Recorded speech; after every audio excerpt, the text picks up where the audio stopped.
Hey, wir sind zurück bei einem neuen Reaction-Video. Ja, der Reaction-Kanal wird wiederbelebt, beziehungsweise wurde wiederbelebt das letzte Mal mit dem Shadow the Hedgehog-Video. Und ja, jetzt geht's weiter mit dem Bonusinhalt von Until Dawn. Also, der Reaction-Kanal wird jetzt nicht mit Deutschrap wiederbelebt. Ich glaube, da habe ich im Moment keine Lust drauf. Sondern halt mit Stuff aus ja, dem Zeugs, was ich auf meinem Gaming-Channel bringe. Ich denke mir, die Reactions zu den ganzen Bonus-Stuff, das bringe ich halt wieder auf meinem Reaction-Kanal. Also, ja, let's go. Wir sind beim Until Dawn Bonusinhalt. Es ist auf jeden Fall anders als auf der PS4-Version, aber ja. Wir gönnen uns den Stuff einfach mal. Die Rückkehr. Die Schauspielerin Hayden Panettiere blickt zurück auf die Ereignisse auf Blackwood Mountain, ihre Zeit in der Rolle von Fanliebling Sam und was Until Dawn so besonders macht. Okay, sie sieht mittlerweile anders aus als damals, weil damals sahen sie alle so aus wie die Charaktere, die sie gespielt haben. Let's go, die Rückkehr.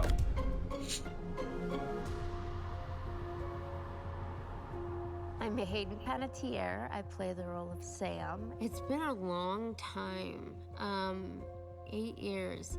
I remember her and her friends get to Blackwood. There are all sorts of creatures and things that go in the night. It's supposed to be a fun time, and this fun time turns into like the worst little vacay ever. Fuck! No! She has a driving force behind her. She has this gutsy nature. You definitely can see that she's a leader. She always fights back. She'll always lean towards the light, and she'll fight like heck. I think she's very intuitive and has good gut instincts, and she follows them. Come on, guys, hurry up. We gotta find Mike. Come on. I had done a lot of voice work actually since I was much younger. I was up for any new challenges, and I'm a total nerd. I love fantasy, I love video games, I love the escapism that you get from being able to be in a world like that is in a different realms full of wonder, or in this case horror, and all that good stuff. It's all about imagination. You're looking at a tennis ball on a C-stand. They're saying that's like a creature coming at you, or it's a ceiling fan, or it's a whatever. It's just about imagining as much as you can in your mind, visualizing how you would react if that were to happen in real life. It's tricky. The jump scares, I don't like being startled in like day-to-day life, but when I'm watching a horror film, I want those jump scares for sure. Outwitting the audience, doing the unexpected, just the unpredictable nature of it.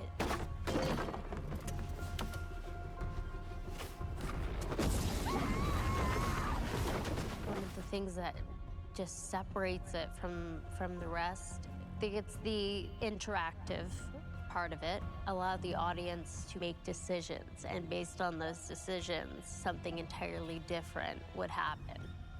Okay, this is gonna be okay. You can't let me die! Give me a second, Ashley, I'll get you out of this. I won't let you die. It makes you feel like you're there and you're in charge of the lives of these characters that you come to grow fond of. I've watched so many shows where they talk about the butterfly effect. If you really break it down, it's a real thing. It's a real thing. You change one thing. You pull one little thread from the blanket and it becomes a different pattern. Until Dawn has been around for years and years now, and I think people love it, and the fact that they, are going further with it says that there's a want for it.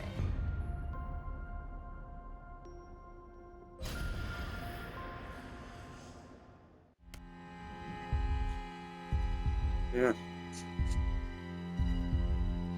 Also sie bringt einen Blick in das Leben eines Synchronsprechers, beziehungsweise eines Horror-Synchronsprechers oder Videospiel-Synchronsprechers. Ich glaube, das haben wir alle verstanden. Und dass ich selber Fan von Until Dawn. Ich glaube, ich muss das nicht weiter erklären, aber ist auf jeden Fall cool. So, weiter geht's mit der Berufung. Hayden Panettiere spricht über ihre Gedanken zu Until Dawn 2024 und darüber, was ihrer Figur Sam seit jener schicksalhaften Nacht widerfahren ist, und befasst sich mit den Fragen, die unbeantwortet geblieben sind.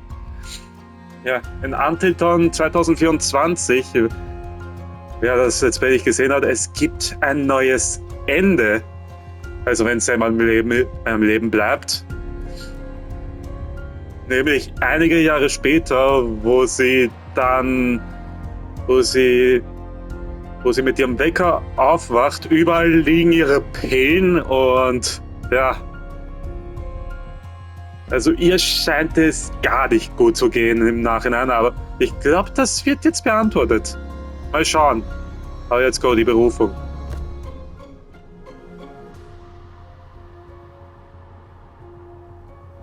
They haven't told me much. I'm on a need-to-know basis. I like it that way, so that I experience it for myself. I have to. I'm gonna have to see it. I have to. Just hit play. Okay. And what did you do? We're just messing around, Beth. It wasn't serious. You jerk! So, should we go after her? You know, I kind of think you're the last person she wants to see right now, Mike. Oh my gosh, I love it. I love it. I love it. It's just so much more real. You see everything. You see everything. It's wild to see the difference between the two. So much more vibrant, which means it's gonna be even scarier.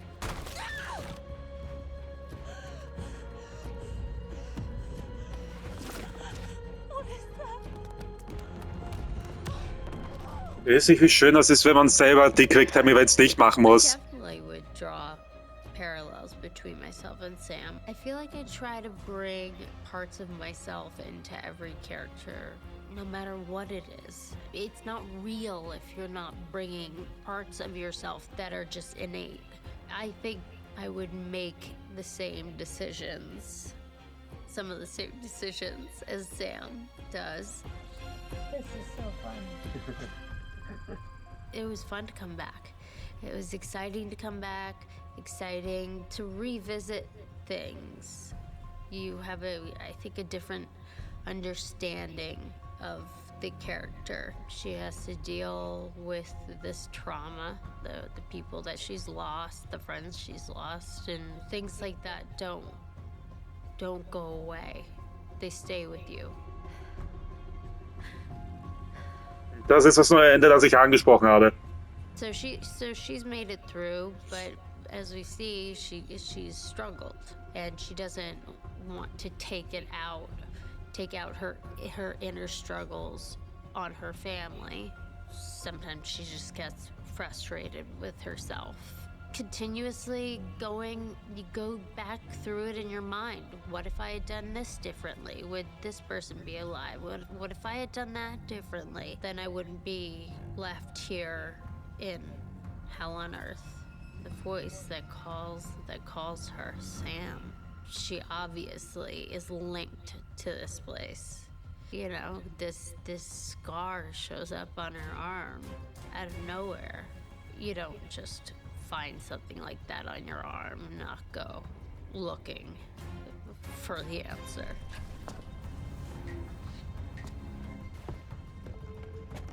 Wow. What is that?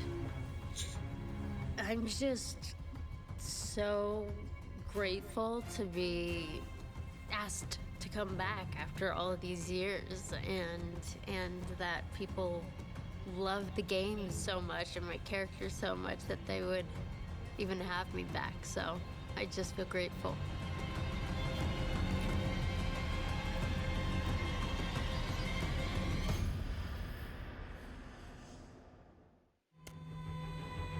Okay, dann geht's weiter mit der Musik. Ja, das Ende, es wirft Fragen auf nach eventuell nach einer Fortsetzung. Aber sie scheint auch ein paar Fragen zu beantworten, dass die, ja, wie man es da lesen kann, unbeantwortet geblieben sind. Okay, weiter geht's mit der Musik.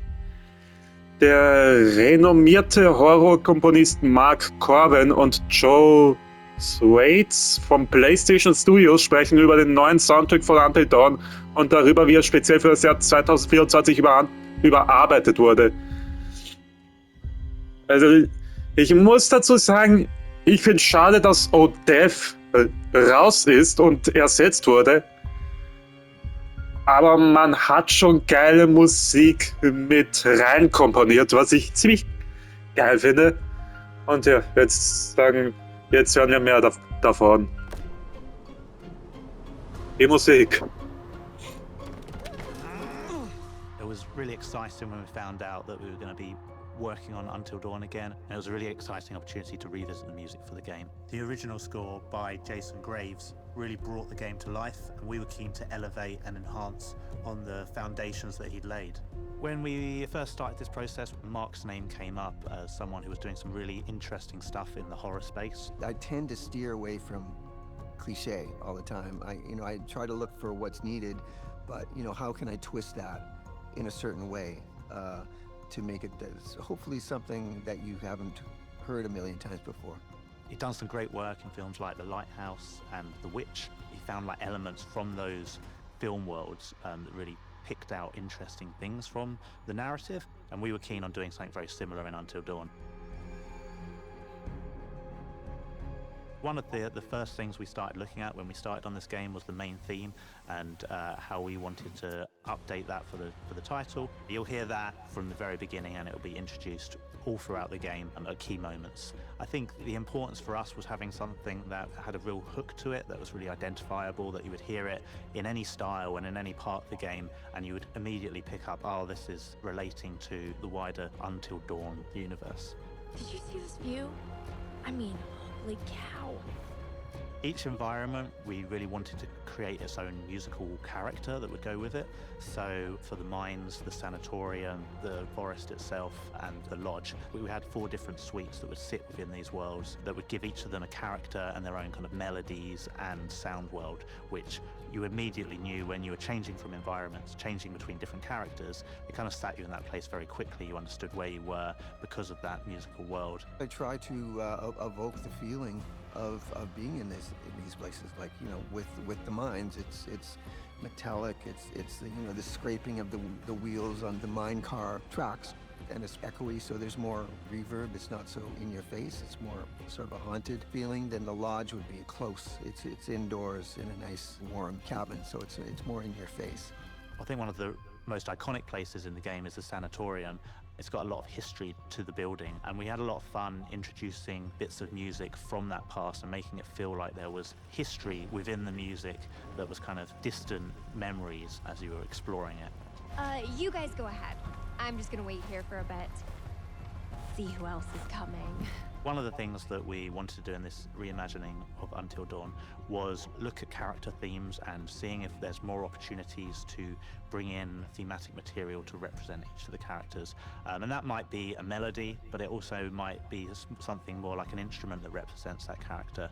I think in this score there was probably more of an accent on melodic motifs for all the characters, and that was sort of new to me because I tended to do a lot of broad brushstrokes where you're really scoring the vibe of the overall film. Wait, okay, so you hear that too, right?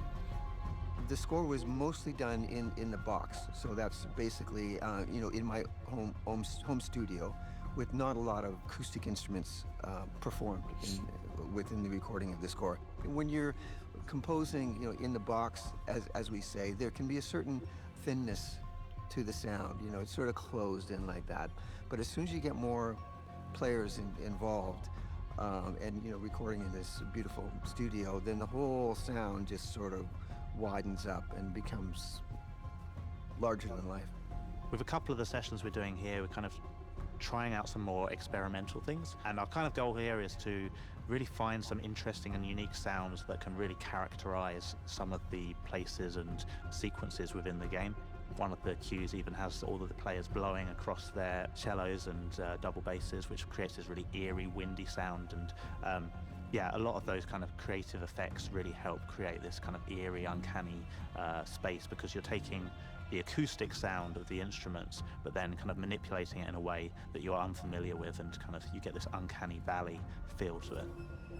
We've got a percussionist coming in who's basically bringing a truckload of interesting and fun sounds, including squeaky hinges and other bizarre contraptions that we're going to be playing around with to make kind of interesting and unique sounds. Man kann also sagen, die haben sich viel Mühe gegeben. Something that was very different from the original, and to help score the environment, score the characters, and create a little bit more of an overarching thematic experience for the game. And I think that we've achieved that. Both Joe and James were just a pleasure to work with. I mean, the team worked together just like the meshes in a gear. It's just been wonderful. It was amazing to be able to reimagine the score and go on this new journey with it. I'm really excited with how it's come out, and I hope the audience enjoy it as well. This is all very, very new to me, but very, very exciting. You got to shake up your world now and then.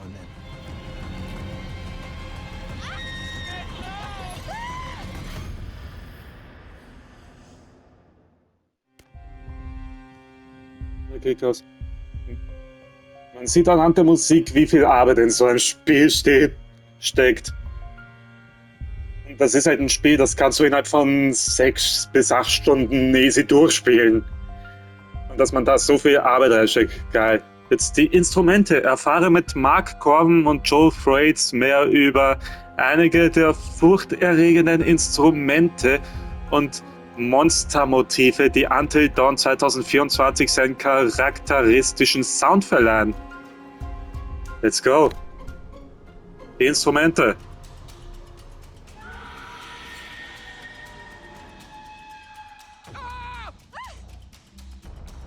I love experimental sounds because I love to be surprised by what I hear. I wait for the moment where I can go, what the hell is that sound? I've never heard that before. I mean, that's the real spark for me as a composer. I think Mark's probably the best person to talk about the apprehension engine and all of the bits and pieces that it's got going on. That it's a horrendous sounding, but also awesome sounding bit of mechanical machinery, which is really cool. And some of that's been used in the score to create those really intense and horrible screeching moments, which are perfectly illustrated using that engine. I got together with a friend of mine. We put our heads together and designed this box that would contain some of the techniques that I've always experimented with. I've spent a lot of time experimenting with EBOs, but doing it in sort of really strange ways. We just have basically one string for the EBO. I really, press it against the pickup and get it to squeal and make very, very aggressive and rude noises. We have 3 strings for the hurdy-gurdy, and I play it with my fingers. And then we have some steel rulers poking out the front, and I use a glass bottleneck slide, and I would use, this is sounding pretty crazy, but I use a nyckelharpa, which is a short little bow, and I'll bow the rulers, giving them a shrieking sound. And then off to the back of it, I have these long steel rods. I call them the wacka-wacka rods. So when you flip them up and let them go, they just go whack, whack, whack, whack, whack, whack, whack, whack, whack, sort of forever. or you can bow them. And then I have a spring reverb, which is a spring reverb from a guitar amplifier. And I play that with the EBow too, so I'll slam the EBow into it and get that to howl and squeal and give me sort of industrial sounds. Das finde ich irgendwie geil, wie man für den Sound experimentiert. That no matter how upsetting things may get, you would always find a way to work through it. Sehr geil. Also ich finde das wirklich geil, wie man da für Instrumentals rumexperimentiert halt mit verschiedenen Sounds und Klängen. Das ist geil. Okay, jetzt trifft die Besetzung 2015. Das war damals beim ersten Until Dawn bei der PS4. Die Besetzung von Until Dawn setzt sich zusammen, um Einblicke in die Persönlichkeiten und Motivation ihrer Charaktere zu geben. Ich glaube, das war Sam damals. Also, heute sieht sie so aus und das war sie damals. Let's go.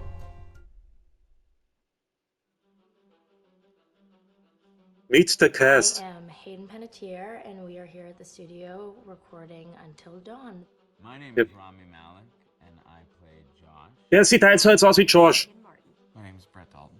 My name is Antonella Lentini, and I played Hannah and Beth. My name is Jordan Fisher, and I play the character Matthew, Matt for short. I'm Nicole Bloom, and I play Emily in the game. My name is Noah Fleiss. I am Galadriel Steinman, and I play Ashley. So, Until Dawn is the story of 8 teenagers who revisit this cabin in the woods about a year later after a really traumatic experience where I've lost 2 of my sisters, so coming to kind of get some closure in that respect. One of the things that Larry does really well is make these multi-layered characters, and I think for just the story in general, it follows the quintessential horror film plot lines, but the characters are so unique in themselves, and I think that's very cool. Oh, yeah, this was the right thing to do. What? You know, getting everyone together on the anniversary. I mean, Josh seemed really pumped about us all doing something, didn't he? Yeah, no, he definitely did. I haven't seen him so excited about something in forever. Good, good. Sam and I have a few things in common, such as being huge lovers of animals, and she's a huge animal lover. She's vegan. She is a pacifist. I'm not quite sure if I'm gonna go as far as saying that I'm a pacifist, but she's spunky and cool. I know that she, I think, is made fun of a little bit by the rest of them who think that her morals and her beliefs in that area are a little ridiculous and they don't agree with them, but she doesn't care. It doesn't stop her from being herself, and that's something that I hope I have in common with her.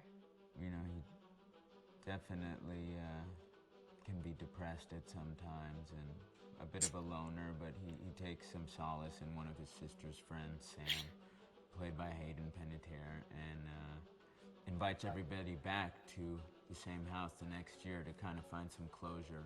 Jessica she has a whole lot of personality. She is definitely the sort of mean girl character that, you know, at school she knows she's pretty, she knows that boys like her, and she's gonna use it to her advantage. He's got a big heart, and you can tell that that's very evident, especially how he treats his girlfriend, Emily, and, you know, he's kind of a meathead, but in the best way possible. She really knows what she wants, and she manages to get that from whomever it is, whether it be Matt or Mike. You know, she's really driven, and I can definitely relate to that. My character Das ist is schwierig. Chris, and he is what society might consider the nerd of the group, and he kind of embraces it. Ashley she's a little more serious than some of the other girls. She's definitely very intelligent and thoughtful. She kind of looks at the whole big picture of things. She's not quite as geeky as Chris, but they connect in a lot of ways. Mike is like big guy on campus. He's the class president who has some charm and has brain, and I don't know, people seem to like Mike. He gets away with a lot, though. He can be kind of jerky. The fact that he really just kind of wants everyone to be happy, and he's a people pleaser, and I can definitely attest to being, that guy. I'm always the friend that wants everybody to be happy and wants everybody to be taken care of, and that's definitely Matt. But also, like, this character is just so fun. I rarely get to play the bitch, and so it was really fun to do that. The spirit of things, seriously, what's wrong with you? I'm just trying to lighten the mood, Em. Don't be like that. Like what? The way you're being. You always get like this. I just think this is just the coolest thing to be a part of, and I just think it's going to take the world by storm. I really do. I think this genre is the wave of the future, and I think that once people see the potential behind it, of getting to interact with the drama that you're witnessing unfold in such a realistic way, that this is how entertainment's going to be from now on. Ja, die Besetzung von 2015 und zu guter Letzt 1000 Seiten 2015. Graham Resnick und Larry Fessenden sprechen über den Entstehungsprozess des Drehbuchs von Until Dawn. Er spielt ja, glaube ich, den Unbekannten, den Flammenwerfermann. Der sieht zumindest so aus. Hi, Larry. Hey, Graham. Hi, my name is Graham Resnick. I'm a filmmaker, writer, director, sound designer, and I started working with Larry Fessenden about 10, 15 years ago through my friend Ty West, who I grew up with, and have done a lot of sound design with on his films. And he was producing Ty's films at the time, and Ty introduced me to Larry. Larry produced my first feature, and we've written together on several projects. My name is Larry Fessenden. I'm a filmmaker. I run Glass Eye Pix, which is an independent production company out of New York. We make indie movies, a lot of scary movies as well. And I got a call to audition to write this video game. And I called my pal Graham Resnick because Graham is a gamer. And while I thought I could offer something to the idea of writing this multi-branching story, I knew that I would want Graham's expertise as a lover of gameplay, since I guess games were started. So and just as a lover. And as a lover, yes. Which is why there's so many sex jokes in the game. There was one Italian website that did say the Larry that's Fessenden right. and Graham Resnick, the two lovers behind Until Dawn. Come here. Maybe I know how to handle you too. I am definitely ready to be handled. So I wanted Graham by my side. Yeah, and we got the gig, and it's been an amazing ride. Oh, hell yeah. Oh my god, she's taking her shirt off. What? Oh my god. Matt, what are you doing here? Hannah. I'm sorry, Hannah. This all got out of hand, but... So in the game, the basic... So läuft im Original ab. A year prior to the game's start, all these kids had gone up to a ski lodge that was owned by the parents of one of the kids, or a couple of the kids, and some of the teenagers played a prank on some of the other teenagers, and a terrible tragedy occurred when a few of them, two sisters, ran out into a blizzard, and were never seen from again.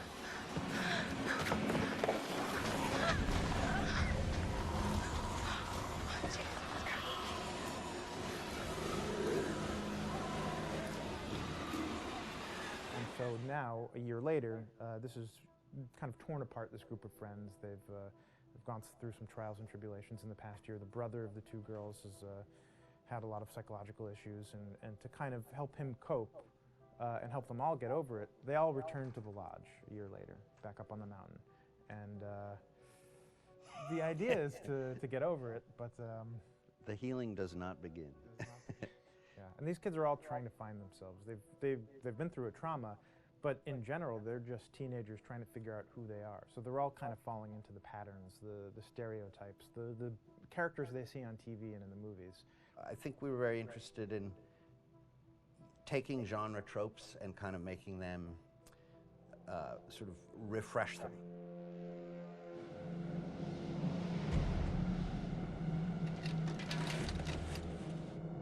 Hey, did you see that? Dad said it'd just be us this weekend. We're familiar with how slasher movies work. Most people have seen some horror movies, and we have established notions and preconceptions about the roles of the players in horror movies and how they talk and how they get killed and how they have sex. And to bring you into the game that way and then subvert a lot of those expectations is kind of our goal. They're haunted by some incident that happened in their past, which I think you pretty much figure out that that's going to have a role in their interaction. Yeah, so I think what was fun was we take some sort of stock characters and we try to give them some shape, but at least at the beginning they're recognizable in the way of groups of friends. There's the jock and the bitchy girl and the rivalries between everyone. And oh my gosh, and really fun characters too. We just had so much fun living in the minds of these characters through writing the script. What do you think? Jesus! It was fun. I think we were looking to get that kind of banter that you see both in movies, but also that you absolutely have with friends, and sort of those inside jokes. And of course, as writers and as friends ourselves, we sort of developed little tracks, and we try to give the characters that kind of vibe.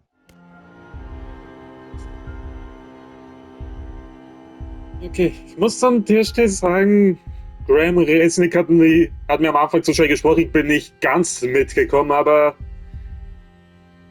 ja. Das war im Endeffekt das Video. Ja. Ich finde so Behind the Scenes Zeug eigentlich ganz cool, muss ich sagen. Und ja. Es wird heute noch ein Shadow Generations Reaction Ding geben, glaube ich zumindest. Und dann sehen wir uns dann beim nächsten Spielen wieder. Also ich werde hier nochmal bei den Episoden ein bisschen weiterspielen und dann nochmal in den Einstellungen ein bisschen rumschrauben. Die Lizenzierung extremer Inhalte, das werde ich anspielen, da habe ich Bock drauf. Und ja, wir sehen uns dann da wieder, also bis dahin, meine Freunde, ciao.